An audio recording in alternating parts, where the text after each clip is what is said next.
Live mula sa GMA Network Center, ito ang 24 Oras. Magandang gabi po Luzon, Visayas at Mindanao. Bukod sa testimonya ng mga saksi, may mga ebidensya ring nakalap naman sa paggalugad ng pulisya sa mismong lugar kung saan umano naganap ang hazing. At ang biktimang si Matt Salilig, buhay pa raw nang alisin doon ayon sa pulis. Nakatutok si Emil Sumangil. Sa ikalawang pagkakataon, binalikan ng mga otoridad ang bahay na ito sa Biñan, Laguna.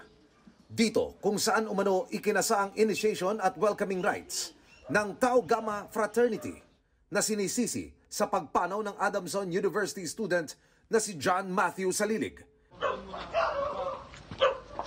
Natumbok ito kagabi ng pulisya sa Muñoz Compound, Barangay Casili, Biñan, Laguna matapos ituro ng 2 sa 6 na mga person of interest na hawak ng Biñan Police. Kanina, ginalugat ang compound na may bakuran at may 2 istruktura. Ayon sa investigasyon, sa ikalawang palapag ng under construction na bahay na nasa dulo, isinagawa ang ritual ng kapatiran. Yung taas na yon ay unfinished house no may-ari. Kaya medyo magulo-gulo. Itong compound na to, isa to sa pinakatahimik na lugar. Kinumpirma ng source ng GMA Integrated News na ito'y pag-aari ng ama ng isa sa 6 na person of interest na hawak ngayon ng Biñan Police. Ayon sa investigasyon, buhay pa raw si Salilig nang ialis siya sa lugar na ito ng kanyang mga kasama. Ang initiation right is 1 o'clock p.m. to 3 p.m. Pero umalis po sila sa bahay around 7 p.m. na.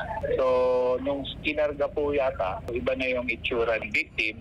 Pero nang makausap ko ang amang may-ari ng compound na nagtatrabaho rin bilang tanod sa barangay, sinabi niyang wala raw siyang alam sa pangyayari. Pangako niya, makikipagtulungan sa investigasyon. Sa barangay po ako. Okay. Naka-duty ako sa barangay. Opo. Tapos kailan niyo nalaman na meron ng ganyang pangyayari? Pag uwi niyo po? Hindi ko alam nung nakulis. At mga 4 na araw, doon ko lang nalaman yan.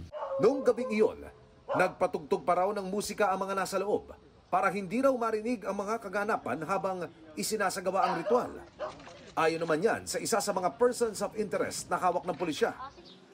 Sa muling pagbalik doon ng PNP Scene of the Crime Operatives, nakakuha sila ng mga posibleng ebidensya raw na makakatulong sa investigasyon. Yung na-recover sa bahay, may initial samples collected for DNA analysis, alleged stain, at saka cigarette butt, at CD. Additional evidence natin na nagpapatunay kung mag-positive po dun sa DNA analysis, kung galing po yan sa mga victim natin.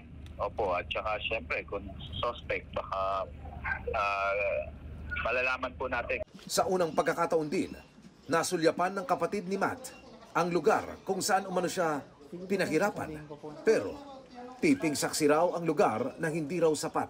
Panawagan niya sa mga may alam, tulungan silang mabigyang katarungan. Nandun po yung gigil, nandun po yung galit, nandun po yung parang eagerness na andyan lang pala pa yung mga residente ay magkakadikit lang. In spite of it, ang tagal namin nakakuha ng mga leads or wala po parang yatang gustong magsalita. Yun po yung question namin in mind na bakit po ganun. Para sa GMA Integrated News, Emil Sumangil, nakatutok, 24 Oras. Matapos ang halos 2 linggo mula nang siya'y pumanaw, sa wakas ay maayos nang maipagluluksa si Matt ng mga kaanak niya sa Zamboanga City. Bagay na muntik pang ipagkait sa kanila sa ilang araw na pagkawala ni Matt at pinasakit pa lalo ng pagpanaw rin ng kanyang lolo. Tinutukan niya ni Efren Mamak ng GMA Regional TV 1 Mindanao. Vicky, doble ang pagdalamhati ng pamilya ni John Matthew dahil ibinurol din ang kanyang lolo na namatay dahil sa sakit noong February 22. Matapos ang magdamagang pagbabantay nila sa puneraryang ito sa Cavite, malungkot na inuuwi ni Lola Sonia ang apong si John Matthew Salilig sa punerarya sa Zamboanga City. Wala akong masabi kasi napakasakit sa amin. Sigaw lang namin ang hustisya. Si John Matthew na puno ng pangarap ng lumuwas sa Maynila. Hindi inakala ng mga kaanak na sa ganitong lagay nila sasalubungin. Ni hindi mayayakap dahil sa sinapit sa kamay ng mga ituturing sanang kapatid habang wala sa probinsya. Pagkalapag alas 7 ng umaga dito sa Zamboanga City ay agad dinala ang labi niya sa Chapel 3 ng isang funeral parlor sa Governor Alvarez Street. Dito naganap ang isang malungkot na reunion. Kasama ang nakaburol ding labi ng kanyang lolong Romulo Salilig na namatay naman sa sakit noong February 22. Kaya ganun na lang ang pagluluksa ng lahat. Hiling lalo ng kanyang pamilya, hustisya, pero hindi lang para kay Matt. Kaso ngayon is ongoing siya, and there are still some na ilan na lang siguro na under nasa manhunt pa sila. Hopefully lahat yan mahuhuli na. Siguro para sa anak ko, pero para sa kabutihan ng lahat, no, ng itong mga fraternities na ngayon, dapat yung hazing, we have to put it to an end. Wala na tayong hazing, sobra na eh. Nakakagalit, na nakakalungkot kasi imagine, he has a whole life ahead of him, pero nakuha sa isang iglap. Let's see what will happen next. But we will make sure na the justice for my brother will be served.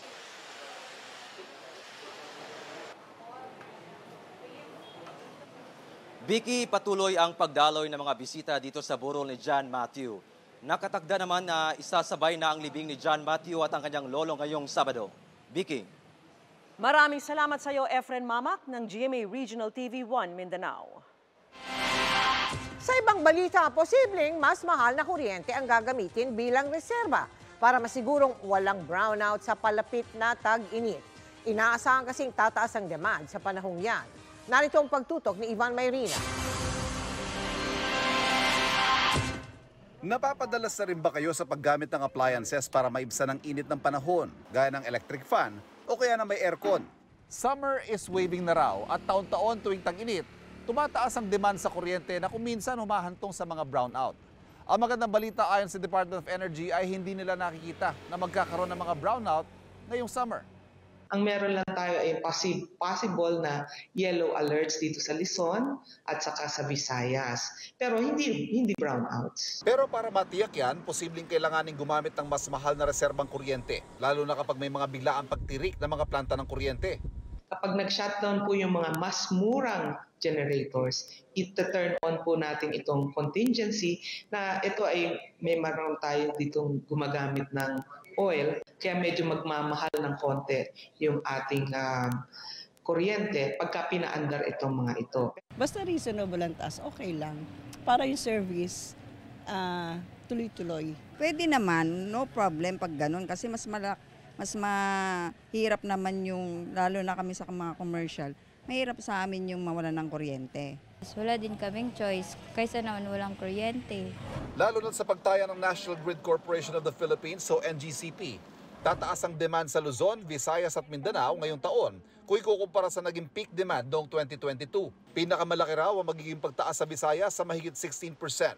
Sa Luzon, kasama ang Metro Manila, inaasahan na manipis sa reserba sa mga buwan ng Abril hanggang Hunyo.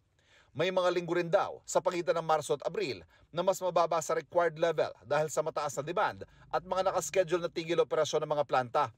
Wala naman daw mangyayaring maintenance shutdown ngayong summer bilang pagtalima sa utos ng DOE. Pero hindi isinasantabi ng NGCP ang posibilidad tulad ng ilang beses na nangyari sa mga nakalipas na taon na sabay-sabay at hindi inaasahang nagtitigil operasyon ang ilang mga power plant. Kaya ang panawagan ng DOE sa publiko para maiwasan ang pagnipis pa ng supply ng kuryente, magtipid. Para sa GMA Integrated News, Ivan Mayrina, nakatutok, 24 oras. Maitim, malapot at maamoy na uri ng langis ang nakokolekta ng Philippine Coast Guard sa pinaglubugan ng isang barko sa Oriental Mindoro. Ang masaklap, umabot na raw yan sa baybayin ng 3 bayan doon. Nakatutok si June Veneracion. Nangyari na ang pinangangambahan. May nakikita ng mga indikasyon ng Philippine Coast Guard na tumatagas na ang mapaminsalang industrial fuel oil mula sa lumubog na MT Princess Empress sa karagatan ng Nauhan Oriental, Mindoro. Hindi kasi gaya ng mga nakaraang araw, meron ang nakukolekta ngayon na maitim, malapot at maamoy na uri ng langis ang mga tauhan ng Coast Guard. 800,000 liters ng industrial fuel oil ang laman ng lumubog na oil tanker. Ayoko maging alarmist but we have to, prepare ourselves. Ang oil spill ay umabot sa coastline ng mga bayan ng Nauhan, Pola, Pinamalayan at Bungabong. Maaring maapektuhan yung mga kababayan natin na umaasa yung kabuhayan dito sa mga shorelines na nasabi, lalong-lalo sa Oriental Mindoro. Pinapakiusapan ng Philippine Coast Guard ang mga residente sa mga baybaying inabot na ngayon ng oil spill na lumayo na muna. Pinapakiusapan din ang mga lokal na pamahalaan na ikordon ang mga apektadong lugar. Dahil kung industrial fuel nga ang napadpad sa kanilang lugar, may panganib daw itong dala sa kalusugan. Sabi ng isang chemical expert ng Philippine Coast Guard, maaring magka-skin irritation ang makakahawak ng industrial fuel oil. Posibleng maging sanhi rin daw ito ng pagkahilo, pagsusuka at sakit sa baga. Pag-spray ng oil dispersant ang isa sa mga ginagawa ngayon para kontrolin ang pagkalat ng oil spill. Pinag-uusapan niya ng mga experts at ng mga salvage company. Unang-una na kung kayang isalvage pa yung barko, kayang sipsipin yung langis na kahit nandun yung barko, or yun na nga lang, yung recovery operations. Ibig sabihin, tumagas na yung langis. Para sa GMA Integrated News, June Veneracion, Nakatutok, 24 Oras. Inaalam na po ng Department of Environment and Natural Resources ang lawak ng oil spill at kung paano makapagbibigay ng tulong sa mga apektadong bayan sa Oriental Mindoro. Binibilisan na rin daw nila ang paglilinis at sinusuri na rin daw ng kanilang certified dive team ang epekto ng oil spill sa coastal at marine biodiversity roon. Kahapon, sinimula ng DNR ang pagsusuri sa water quality sa 12 sites. Sa mga naghahanap pa rin ng trabaho o gustong mapataas ang kasalukuyang sahod, may payo ang Labor Department. Sabi kasi ng Philippine Statistics Authority, halos 15 milyong manggagawang Pinoy ang maliit ang sahod dahil sa kulang na kakayahan. Ang mga dapat daw gawin, tinutukan ni Sandra Aguinaldo. Marami sa mga Pilipino may trabaho nga pero mababa ang sahod dahil mababa rin ang kinakailangang skills. Sa datos ng Philippine Statistics Authority, halos 30% ng 49 million employed Filipinos o 14.7 million ang gumagawa ng mga simple at routine na trabaho gaya ng paglilinis, maintenance, pagtulong sa kusina, pagtatanim, pangingisda at marami pang iba. Ayon sa World Bank, ang taong nasa ganitong trabaho maaring maghirap kapag tumaas ang presyo ng bilihin. You just have a large number of people, I think it's 29.9, let's say 30% of workers that are in low skill, low productivity, low wage occupations. Some of them are not technically poor, but they are very vulnerable to shocks. They can fall to poverty anytime. If there is a high like an increase in price of food, they can fall into poverty. Sang-ayon dito si Labor Secretary Bienvenido Laguesma. Kaya nga raw gumagawa ng paraan ng gobyerno para makaakit ng mga mamumuhunan sa bansa na lilikha ng mga trabahong mas mataas ang kalidad. Ang challenge pa rin sa atin ay yung quality of jobs, no? Which means we have to be able to really provide more secured, more remunerative, and quality and decent jobs for our workers. Ayon kay Laguesma, ang mga Pilipinong mababa ang sahod dapat mag-training sa TESDA o Technical Education and Skills Development Authority. Mas marami raw kasanayan, mas mapapaganda rin ang kita. Kaso, si Lori Grace Pelayo, dispatcher ng jeep, wala raw oras para dito. Gayun din si Jing Labaday, isang security guard. Paano lang kikitain ko kung mag-training na lang ako? Kung sandali lang, pwede. Pagkatapos ng training, makapagtrabaho na. Sa uli ng trabaho ko, parang ang hirap ng i-organize yung time. 12 hours, duty ka. So, kulang na lang. Pag uuwi ka, babiyahe ka pa, konti na lang ipapahinga mo, tapos trabaho na naman. Minsan wala na akong panahon sa mga anak ko. Sabi ng DOLE, may proyekto sila para mabigyan pa rin ng kabuhayan ang mga nais sumailalim sa training upang magkaroon ng karagdagang skills. Meron kaming pilot na project, training, food production with livelihood. Habang nagte-training sila, merong binibigay sa kanilang assistance. Otherwise, medyo kahit na gustong-gusto nila, uunahin nila yung tawag ng kanilang pagtugon sa mga basic na pangangailangan nang sa ganon hindi naman magutom ang kanilang pamilya. Para sa GMA Integrated News, Sandra Aguinaldo, nakatutok 24 oras. Kasunod ng pagturo sa 6 na miyembro ng Tau Gamma Phi Fraternity, humarap na sila sa inquest proceedings sa Justice Department kaugnay ng pagkamatay ni John Matthew Salilig. Ang latest sa investigasyon ng pulisya, pati ng CHR at ng Adamson University, sanib puwersang tinutukan ni Salima Refran at Mariz Umali. Nakaposas na at bantay sarado na ng mga pulis nang dalhin sa Justice Department ang 6 na frat men na sangkot umano sa hazing na nagresulta sa pagkamatay ni John Matthew Salilig. Humarap sila sa prosecutors para sa inquest proceedings sa reklamong paglabag sa Anti-Hazing Act. Isinimpan natin yung kaso at siyempre in-exercise nila yung rights sila for preliminary investigation. So while waiting for their counter affidavit, under custody natin sila. Kanina po, nakita natin may mga umiiyak doon during the inquest proceeding. Kaya makikita mo yung pagsisisi rin nila. Kasama sa mga iniharap sa inquest ang 2 frat member na nagkwento sa nangyari kay Salilig at nagturo sa pinaglibingan nito. Pinagsusumite sila ng kontrasalaysay hanggang March 10. Isa lang po dun sa 6 ang nagbigay ng extrajudicial confession. At siya yung unang nag-report sa atin sa Manila Police District. At siya rin yung willing na nagsabi lahat ng participants doon sa initiation rights. It is still the determination and approval of the court regarding kung magiging state witness. 10 iba pang persons of interest naman ang pinaghahanap pa. In-inquest rin ng tatay ng fratmang nagmamay-ari ng asul na SUV na pinagsakyan kay Salilig papunta sa initiation. Inirereklamo siya ng Binyan Police dahil sa hindi pakikipagtulungan sa investigasyon. Samantala, nagsasagawa na ng hiwalay na investigasyon ang Commission on Human Rights. Ang Pangulo naman nagpaabot ng pakikiramay sa pamilya Salilig. Sabay paalalang hindi sa dahas na susukat ang tunay na lakas ng kapatiran at wala raw puwang karahasan sa mga organisasyon at eskwelahan. Ang Adamson University matagal na raw pinagbabawal ang mga fraternity pero aminadong wala silang control sa mga aktibidad ng kanilang mga estudyante pag sa labas na ng universidad. Gayunman, siniguro nilang hindi basta-basta makakalusot ang mga may sala.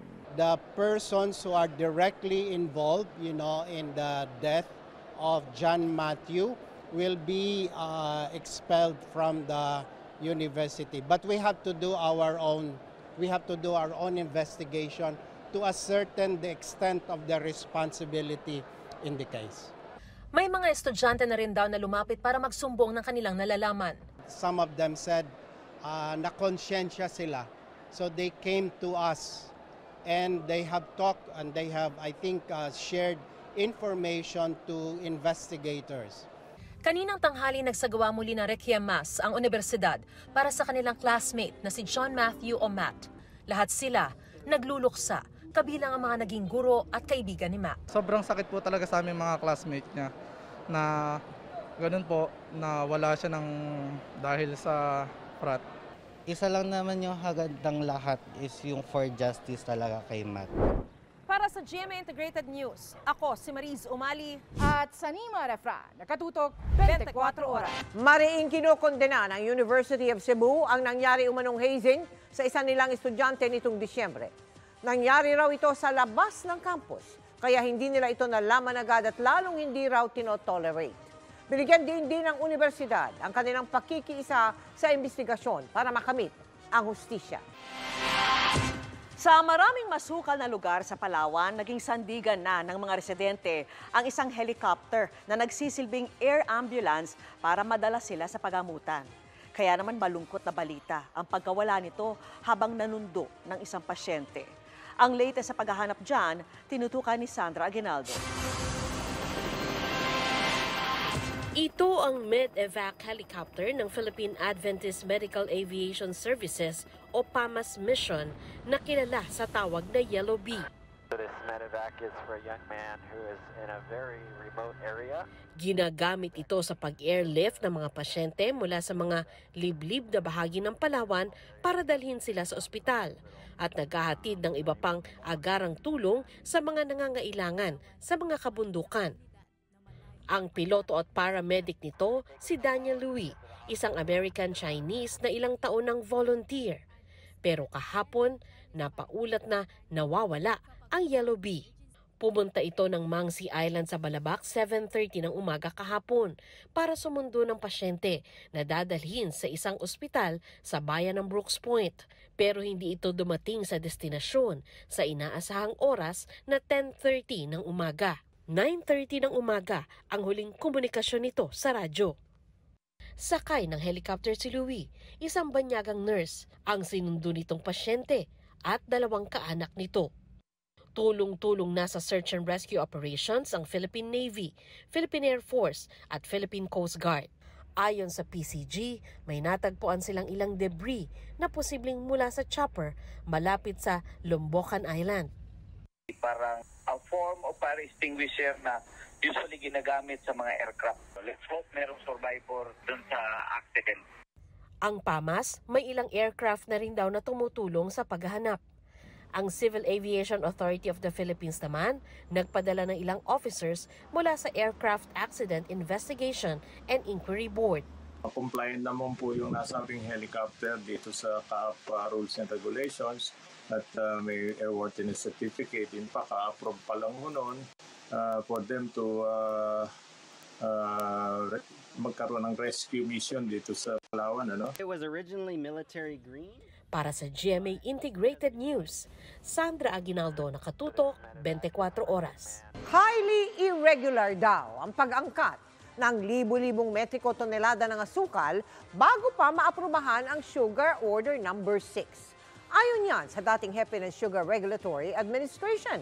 Nangangamba naman ng isang grupo, baka maulit daw ito. Nakatutok si Bernadette Reyes. Binigyan na ng Department of Agriculture ng go signal ang Sugar Regulatory Administration o SRA para mag-issue ng clearance para ma-release ang inangkat na asukal ng All Asian Counter Trade Incorporated, Edison Lee Marketing Corporation at SND Sukden Philippines Incorporated. Sila ang 3 kumpanyang binigyan ni Panganiban ng otorisasyon na mag-angkat ng 440,000 metric tons ng asukal bago pa naaprubahan ng Sugar Order No. 6. Alam rin daw ni Senator Risa Hontiveros ang inilabas na memo ni Panganiban. Patunay daw ito na mataas na opisyal ang nasa likod ng tinawag niyang smuggling umano ng asukal sa bansa na inisponsora ng gobyerno. Hindi raw pwedeng gamitin ang Sugar Order No. 6 para bigyan ng clearance ang imported na asukal. Pinaiimbestigahan ito ni Hontiveros sa Senate Blue Ribbon Committee. Dapat raw may makasuhan at makulong kaugnay nito. Ito rin ang pananaw ni dating SRA Administrator Rafael Cosculuela. Tinawag niyang highly irregular ang proseso. Tanong niya, bakit pinapaboran ang 3 trader? Gayong may 50 kwalipikadong mga traders. I do feel that legal action should be brought against Yusek Panganiban for the very simple reason that he has virtually ignored established procedure. Para naman sa samang industriya ng agrikultura, baka raw gayahin ito sa ibang mga transaksyon. Kung pwede na ba mag-import muna bago issue ng clearance, di ba? Baka maging precedent ito, no? Gagaya lahat sa yung pumasok bago yung import permit. Sagot ni Panganiban, hindi siguro nangyayari dahil ito ngayon lang namang ginawa ito dahil issue po na sugar. Sa kabila ng mga pagtutol, kinumpirma ni SRA Board Member Pablo Luis Ascona na nakarating na sa bansa ang halos 17,000 metric tons ng imported na asukal at nabigyan na ng clearance ng SRA. What is important is kailan siya ma-classify as B-domestic and mabenta sa local market. That's when it will affect po yung local prices. or yung local farm gate prices po natin. Sa pinakahuling price monitoring ng Department of Agriculture, umaabot pa rin hanggang 110 pesos ang kada kilo ng puting asukal sa mga pamilihan sa Metro Manila, tulad dito sa Muñoz Market sa Quezon City. Pero malaki raw ang ibababa sa retail price sa sandaling makarating na sa mga pamilihan ng imported na asukal. It will be probably felt in the next 12 or 14 days. Mga nasa magkano po kayo? Siguro 80 to 85. Para sa GMA Integrated News, Bernadette Reyes, nakatutok 24 oras. I am ready! GMA Weather, serbisyong totoo ng GMA News. Mga kapuso, kahit wala pong sama ng panahon, posible pa ring maranasan ang pag-ulan sa ilang bahagi ng bansa. Base po sa datos ng Metro Weather, may ulan sa ilang bahagi ng Apayao, Cagayan, Isabela, Aurora, Quezon, Mindoro at ilang lugar sa Bicol Region. Nananatili namang mababa ang tsansa ng ulan sa malaking bahagi ng Metro Manila. Para sa mga taga-Visayas, posibleng ulanin ng Aklan, Capiz, Negros Occidental, Cebu, Samar at Leyte. May pag-ulan din sa ilang bahagi ng Mindanao, kabilang ang Davao Region, Misamis Occidental at Soc-Sargen. Nabawasan naman ang mga lugar sa ilalim ng gale warning. Kasama pa rin dyan ang ilang baybayin sa Luzon kung saan magiging maalon at delikado pumalaot. Ayon sa Pag-asa, apektado pa rin ang northeast monsoon o hanging amihan, shearline at localized thunderstorms ang ating bansa.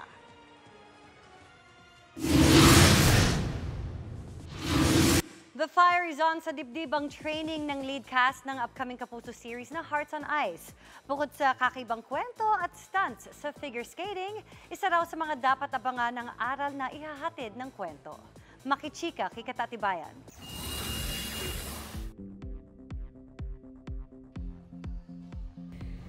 Gabi hanggang madaling araw man ang taping ng upcoming Kapuso series na Hearts on Ice. Hindi makikitaan ng pagod ang cast at crew ng serye, lalo na ang bida nitong si Ashley Ortega. Big break nga raw ito para kay Ashley na naifa-flex pa raw niya ang kanyang ice skating skills. Si Ponggay, my character, she has a disability and she still wants to pursue her dreams. And kahit meron siyang disability, nagawa niya pa rin. With the help of the people around her. This is the story that shows the values of hard work, determination, and perseverance. Ngayong back to training, nahasa raw ulit si Ashley sa ice skating. Pero ang tanong, may balak pa ba si Ashley na sumali uli sa skating competitions? Meron naman daw competition soon. Abroad. I don't wanna close my doors. So tingnan natin kung kakayanin ko ba representing our country. Sa kabila nito, nagpaabot ng kanyang paghanga si Ashley sa dedikasyon ng kanyang mga kasama sa series, lalo na kay Sian Lim, na talagang nagsanay raw at nag-train pa sa pag-ice skating. I just really want to learn everything there is to know dun sa oras na binigay nila sa akin on how figure skaters operate and how they train and the discipline they have on ice. In between breaks, happy at nagkatuwaan pa ang cast. Ang sparkle star na si Roxy Smith, niregaluhan pa raw ni Ashley ng skates na itinuturing niya ngayong lucky charm. I am not professional in this sport, pero they're always there to guide me. Lalo from Ashley. When I started figure skating, it's not easy kasi to get the skates. She gave me her old ones. And that's what I use until now. Ang isa naman sa top figure skaters ng bansa at sparkle star din na si Sky Chua. Masasabi mang veteran sa international competitions abroad, up for the challenges kontrabida sa serye. Super competitive and parang naabot niya na. She's so close to being the #1. Mapapanood na soon sa GMA Telebabad ang Hearts on Ice. Katatibayan, updated sa showbiz happenings. LPG ba ang gamit nyo sa kusina o sa iba pang bagay? Ngayong Fire Prevention Month, may paalala ng mga otoridad sa tamang pag-iingat sa mga tangke ng LPG para iwas aksidente. Tinutukan niya ni Marisol Abdurrahman. Di bababa sa 16 ang nasugatan sa pagsabog sa isang laundry shop sa Manila noong Enero, dulot umano ng sumingaw na LPG. Ang mga ganitong insidente ang gustong iwasan ng mga otoridad na siyang layunin ng LPG Dealer Summit ngayong araw. Hanggang ngayon daw kasi nananatiling hamon sa industriya ang mga hindi ligtas na tangke na karaniwan daw sanhi ng mga aksidente. There are a lot of dilapidated cylinders or unsafe cylinders in the market. Saka yung bang continuous illegal activity of refilling. Noong nakaraang taon, nasa 80 sunog dahil sa pagsabog dulot ng LPG ang naitala ng Bureau of Fire Protection o BFP. Pinakamarami dyan dahil sa mga depektibong hose line. Mas mataas din daw ng higit 70% ang naitalang datos kumpara noong 2021. Kaya mahalaga ayon sa BFP na alam ng mga tao ang tamang pag-iingat sa mga LPG lalo na sa mga bahay para maiwasan ang mga insidenteng dulot nito. Kung tutusin, hindi naman daw ganun karami ang bilang ng mga sunog na sanhi ng LPG. Pero mas mainam pa rin daw kung maiiwasan ito ayon sa BFP. Kaya paalala nila sa publiko, una, tiyaking well-ventilated ang mga tangke. Ilagay natin sa open air para magkaroon ng proper ventilation. Huwag po natin ilalagay sa lalim ng cabinet yan. Diba kasi minsan meron tayong lutuan, may cabinet. Hanggat maaari, huwag dun sa loob na yun. At least merong circulation. Siguraduhin din daw dapat na naka-off ang mga tangke, pati ang mga kalan. Pag nakasara na ang tangke pero nangangamoy pa rin, may leak na raw ito. Do not open light, just you do the ventilation. Ang fumes po ng LPG, pag amoy na amoy mo na, ang ibig sabihin po niyan, mataas na yung level sa loob ng bahay. At kapag meron na raw silang kakaibang naaamoy, i-check gaya ng ginagawa sa isang kainan na ito. Pag ginaganyan namin, papalitan agad yun. Pag once na bumula siya na magalaw-galaw ganyan, may singaw siya. Mas mainam din daw na sa mga regulated o authorized lang bumili. Para sa GMA Integrated News, Marisol Abduraman, nakatuto 24 oras. Walang singlalim ang bukod tanging ganda ng Pilipinas dahil kung dive destinations lang ang pag-uusapan, the best daw ang bansa ayon sa isang International Dive Expo. Makisisid sa pagtutok ni Rafi Tima. Mula sa malinis na tubig, hanggang sa dami ng mga isda, corals at iba pang lamang dagat, mapaaraw man o gabi, paraisong may tuturing ang mga diving spot ng Pilipinas. Ito ang personal kong nakikita at nararanasan bilang isang licensed diver. Kaya hindi rin katakatakang Pilipinas ang itinanghal bilang best dive destination sa pinakamalaking dive expo sa Asia na Diving Resort and Travel Show na ginanap sa Malaysia nito lang Pebrero. Noong nakaraang taon, pinangalanan din ng bansa bilang world's leading dive destination. It is a reminder not only to the rest of the world but also to our fellow Filipinos of just how beautiful the Philippines is. Archipelago ba naman o pulo-pulo na napapalibutan ng dagat? Sa mahigit 7,000 nitong isla, hindi ka talaga mauubusan ng diving spots na nakakalat sa Luzon, Visayas at Mindanao. Ito raw ang bentahin natin sa ibang diving destinations. Kabilang sa mga paborito kong sisirin, ang Anilao at ang Subic. Pati nga ang ating Tourism Secretary, isa rin palang diver. Ang dive instructor sa Anilao namang si Ross, hindi na rin daw nagulat sa bagong parangal sa bansa. Dahil mula nang magluwag ang restrictions, dumagsa rin ang mga dayuhang nais makita ang ganda ng dagat sa Pilipinas. I have students that come from abroad. They say that the Philippines talaga, iba ang dive destinations dito. Iba ang dive sites, iba ang reef natin. Iba po talaga yung itsura ng dagat. Mahal na may tuturing ang scuba diving, isa sa mga pangunahing dahilan kung bakit maraming Pinoy ang hirap pumasok sa aktibidad na ito. Pero isa rin itong libangan na hindi matatawaran ng karanasan, lalo na sa isang bansang hitik sa dami at ganda ng mga pwedeng puntahan. Mapapalapit ka talaga sa kalikasan. Para sa GMA Integrated News, Rafi Tima, nakatutok, 24 oras. Yan ang mga balita ngayong Huwebes. Ako po si Mel Tiangco. Ako naman po si Vicky Morales, buong puso para sa Pilipino. Ito ang GMA. Walang kinikilingan, walang pinoprotektahan. Walang kasinungalingan, serbisyong totoo pa lamang. At dahil hindi natutulog ang balita, nakatutok kami 24 oras. For more more chika updates, like and subscribe GMA's YouTube channel. I-click lang ang subscribe button na lalabas sa screen. At sa mga kapuso natin abroad, maaari nyo kaming masubaybayan sa GMA Pinoy TV at sa www.gmanews.tv.